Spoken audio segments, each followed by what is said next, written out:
Indian defence news Hindi के एक नए एपिसोड में आपका स्वागत है। दोस्तों, भारत के फाइटर जेट इंजन प्रोग्राम को लेकर एक बहुत बड़ी खबर सामने आई है। क्या फ्रांस की कंपनी सैफरान और हिंदुस्तान एरोनॉटिक्स लिमिटेड मिलकर सिर्फ राफेल के M88 इंजन का निर्माण करेंगे, या फिर इसके पीछे भारत का एक सपना छिपा है? वो है एमका के लिए पूरी तरीके से स्वदेशी 120 से 140 किलोटन इंजन के डेवलपमेंट में सैफरान की मदद लेना। क्या भारत को आखिरकार वो तकनीक मिलने जा रही है जिसकी कमी की वजह से कावेरी इंजन कभी ऑपरेशनल नहीं हो पाया? और क्या आने वाले 10 से 15 वर्षों में भारत उन चुनिंदा देशों में शामिल हो सकता है जो अपने फाइटर जेट इंजन खुद डिजाइन और बनाते हैं? आज के इस वीडियो में हम समझेंगे कि M88 जो इंजन इकोसिस्टम है ये क्या है, सैफरान भारत में क्या बनाने जा रही है, कौन कौन सी अत्याधुनिक तकनीक भारत को मिल सकती है, एमका इंजन को इससे क्या फायदा होगा, और आखिर कावेरी इंजन से क्या सीख ली गई है इस बार भारत सरकार की तरफ से, इसको भी हम डिस्कस करेंगे। तो वीडियो को अंत तक जरूर देखिए, क्योंकि आज की जानकारी भारत के रक्षा क्षेत्र से, भारत के भविष्य से जुड़ी हुई है। पहले हम समझते हैं कि M88 इंजन वाला पूरा मामला क्या है। देखिए, M88 इंजन वही इंजन है जो फ्रांस के डसॉल्ट राफेल लड़ाकू विमानों को शक्ति देता है। यह तकरीबन 75 किलोन्यूटन का आफ्टर बर्नर थ्रस्ट देने वाला आधुनिक लो बाईपास टर्बोफैन इंजन है। लेकिन इस इंजन की असली ताकत उसकी शक्ति नहीं बल्कि उसकी तकनीक है। M88 इंजन में इस्तेमाल होते हैं high temperature super alloys, single crystal turbine blade, advance cooling technology, thermal barrier coating और अत्यधिक सटीक मशीनिंग। यही तकनीकें आधुनिक फाइटर जेट इंजन की रीढ़ मानी जाती है। अब मेक इन इंडिया से इसको जोड़कर क्यों देखा जा रहा है? अभी तक लोग सोच रहे हैं कि भारत में केवल इंजन असेंबल होंगे, लेकिन आपको पता है कि MRFA एक बहुत बड़ा प्रोग्राम है, और अब जो जानकारी सामने आई है उसके अनुसार योजना इससे कहीं बड़ी है। उद्देश्य केवल स्क्रू ड्राइवर असेंबली नहीं है, बल्कि भारत में पूरा इंजन इकोसिस्टम विकसित करना इसका लक्ष्य है।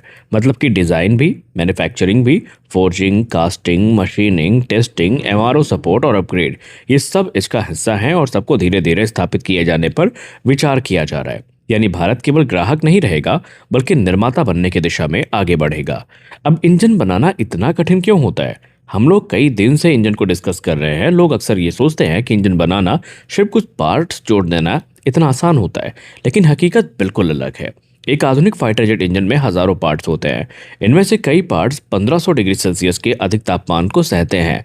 अब टरबाइन ब्लेड प्रति मिनट हजारों बार घूमती है। ऐसी स्थिति में मामूली सी गलती भी इंजन को पूरी तरह नष्ट कर सकती है, और इसी वजह से दुनिया में बहुत कम देश आधुनिक फाइटर जेट इंजन बना पा रहे हैं। अब भारत को कौन कौन सी तकनीकें इसमें मिल सकती हैं? देखिए, अगर ये कार्यक्रम पूरी तरीके से सफल होता है तो भारत को कई महत्वपूर्ण तकनीकों का अनुभव मिल जाएगा, जैसे कि सुपर एलॉयज का निर्माण। इंजन में सामान्य स्टील का उपयोग नहीं होता।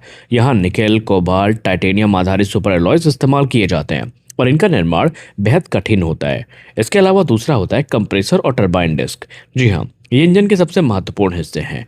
इन्हें अत्यधिक सटीकता के साथ बनाया जाता है। भारत इन्हें अगर बनाना सीख लेता है तो फिर ये भारत के लिए एक बहुत बड़ी उपलब्धि होगी। इसके बाद बारी आती है सिंगल क्रिस्टल टरबाइन ब्लेड की। देखिए, यह तकनीक दुनिया के सबसे कठिन इंजन तकनीकों में से एक मानी जाती है। सिंगल क्रिस्टल ब्लेड सामान्य धातु से कहीं अधिक तापमान सह सकती है, और इन्हीं की वजह से आधुनिक इंजन अधिक थ्रस्ट पैदा कर पाते हैं। इसके अलावा बात आती है थर्मल बैरियर कोटिंग की। ये एक विशेष सिरेमिक परत होती है। ये ब्लेड को अत्यधिक तापमान से बचाती है, और इसी तकनीक से इंजन अधिक समय तक सुरक्षित रह पाता है। इसके बाद बारी आती है एडवांस कूलिंग टेक्नोलॉजी की। इंजन के टरबाइन ब्लेड के अंदर बहुत छोटे छोटे छेद बनाए जाते हैं। इनसे ठंडी हवा गुजरती है, और यही तकनीक ब्लेड को पिघलने से बचाती है। इसके अलावा EDM मशीनिंग, या EDM का मतलब होता है इलेक्ट्रिकल डिस्चार्ज मशीनिंग। इसके जरिए बेसिकली माइक्रोमीटर स्तर के जो छेद है वो बनाए जाते हैं, और ये अत्यधिक उन्नत निर्माण की तकनीक मानी जाती है, और इनका एक्सेस भी भारत को इस प्रोग्राम के अंतर्गत मिल सकता है। अब इंजन बनने के बाद क्या होता है? देखिए, इंजन बनाना ही पर्याप्त नहीं होता है। इसके बाद शुरू होती है सबसे कठिन प्रक्रिया, जिसको हम कहते हैं इंजन टेस्टिंग। हर इंजन को विशेष टेस्ट सेल में ले जाया जाता है, जहां पर जांच होती है कि ये इंजन कितना थ्रस्ट निकाल के दे रहा है, कितना ईंधन खर्च हो रहा है, वाइब्रेशन कितनी है, तापमान कितना बढ़ रहा है, और इंजन कितनी देर तक सुरक्षित चलता है। और जब तक इंजन इन सभी परीक्षणों में सफल नहीं होता, तब तक उसे विमान में नहीं लगाया जाता। अब ये 3 चरणों में पूरा कार्यक्रम होगा। अब आइए बात करते हैं पूरे रोड मैप की। पहला चरण होगा MRO। इस वर्ड या इस शब्द से आप परिचित है। MRO का मतलब होता है मेंटेनेंस, रिपेयर एंड ओवरहॉल। सबसे पहले भारत इंजन की सर्विसिंग और रिपेयर को सीखेगा। हैदराबाद में एमआरओ सुविधाएं विकसित की जा रही हैं और यहीं भारत के जो इंजीनियर्स हैं ये वास्तविक इंजन के साथ काम करेंगे और उन्हें पता चलेगा कि टेक्नोलॉजी कैसे यूज होती है, ये कितनी कॉम्प्लेक्स होती है। दूसरा चरण जो होगा वो होगा कंपोनेंट मैन्युफैक्चरिंग। इसके बाद भारत धीरे धीरे इंजन के अलग अलग पार्ट्स बनाना शुरू करेगा। इससे तैयार होंगे skilled engineers, certified suppliers, aerospace manufacturing standards और मजबूत सप्लाई चेन। और यही किसी बड़े इंजन उद्योग की नींव होती है। तो आप समझ रहे होंगे या समझ पा रहे होंगे कि ये इनिशिएटिव हमारे लिए कितना इंपॉर्टेंट है। तीसरा चरण होता है एमका इंजन का। जी हाँ, ये चरण हमारे लिए सबसे महत्वपूर्ण है। योजना है कि पहले हम सैफरॉन के साथ मिलकर अपने जो इंजीनियर्स हैं इनको स्किल प्रदान करेंगे, इनको टेक्नोलॉजी का एक्सपोजर देंगे और बाद में ये एमका इंजन में अपनी भूमिका देंगे। जी हाँ, 120 से 140 किलोन्यूटन वर्क का ये नया इंजन भारत विकसित करेगा और यही इंजन एमका के भविष्य के संस्करणों में लगाया जाएगा। हालांकि अभी तक संयुक्त विकास कार्यक्रम पर अंतिम जो सरकारी अनुबंध है या कॉन्ट्रैक्ट है ये अभी फाइनलाइज नहीं हुआ है, लेकिन हम सब जानते हैं कि सैफरॉन लगभग इस प्रोग्राम में विजेता घोषित हो चुकी है।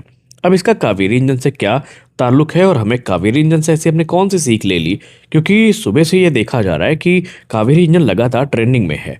देखिए, भारत ने कावेरी इंजन बनाया, लेकिन सबसे बड़ी चुनौती इंजन डिज़ाइन नहीं थी, सबसे बड़ी चुनौती थी इंडस्ट्रियल इकोसिस्टम यानी सप्लाई चेन। इसके अलावा जो प्रमाणित निर्माता हैं, टेस्टिंग की सुविधा है और बड़े पैमाने पर उत्पादन है। और यही कारण रहा कि कावेरी इंजन जो है वो अपेक्षाकृत सफलता तक नहीं पहुंच पाया। अब सरकार पहले से पूरा इकोसिस्टम बनाना चाहती है और उसके बाद जो नया इंजन है वो विकसित करने की दिशा में अपना कदम बढ़ाना चाहती है। तो क्या इससे भारत आत्मनिर्भर बन जाएगा? देखिए, स्पष्ट है कि यदि ये कार्यक्रम पूरी तरीके से सफल होता है तो भारत को बहुत बड़ा लाभ मिलेगा। जैसे कि विदेशी इंजन पर निर्भरता कम होगी, भविष्य में नए इंजन भारत में विकसित किए जा सकेंगे और भारतीय कंपनियों को जो वैश्विक सप्लाई चेन है उसमें जगह मिलेगी। रक्षा निर्यात की संभावनाएं बढ़ेंगी और एडवांस मीडियम कॉम्बैट एयरक्राफ्ट जैसे कार्यक्रमों को दीर्घकालिक मजबूती मिलेगी। लेकिन ये याद रखना होगा कि फाइटर जेट इंजन विकसित करना कई वर्षों का जटिल कार्य है। इसके लिए एक लंबी रणनीतिक यात्रा के रूप में हम देखेंगे इसको, न कि तुरंत मिलने वाली सफलता के रूप में। तो स्पष्ट है कि M88 इंजन कार्यक्रम केवल राफेल के इंजन का निर्माण नहीं है, बल्कि सबसे बड़ा महत्व ये है कि भारत पहली बार पूरे जेट इंजन इकोसिस्टम को विकसित करने की दिशा में आगे बढ़ रहा है। और अगर भारत इस औद्योगिक आधार को सफलतापूर्वक स्थापित कर लेता है तो आने वाले वर्षों में एमका के लिए स्वदेशी इंजन विकसित करने की क्षमता काफी मजबूत हो सकती है। हालांकि अंतिम सफलता तकनीकी प्रगति, निवेश और दोनों देशों के बीच होने वाली जो वास्तविक समझौते हैं इन पर निर्भर करेगी। आपकी क्या राय है? क्या आपको लगता है कि सैफरॉन के साथ ये साझेदारी भारत को स्वदेशी फाइटर जेट इंजन बनाने में मदद करेगी, या ये एक निर्णायक पल हो सकता है हमारे डिफेंस इकोसिस्टम के लिए? आप अपनी राय कमेंट सेक्शन में ज़रूर दें। अगर वीडियो पसंद आई है तो वीडियो को लाइक करें, चैनल को सब्सक्राइब करें और अगर आप फेसबुक पे वीडियो देख रहे हैं तो चैनल पे हमारे फॉलो करना ना भूलें। मिलते हैं अगले वीडियो में, तब तक के लिए जय हिंद।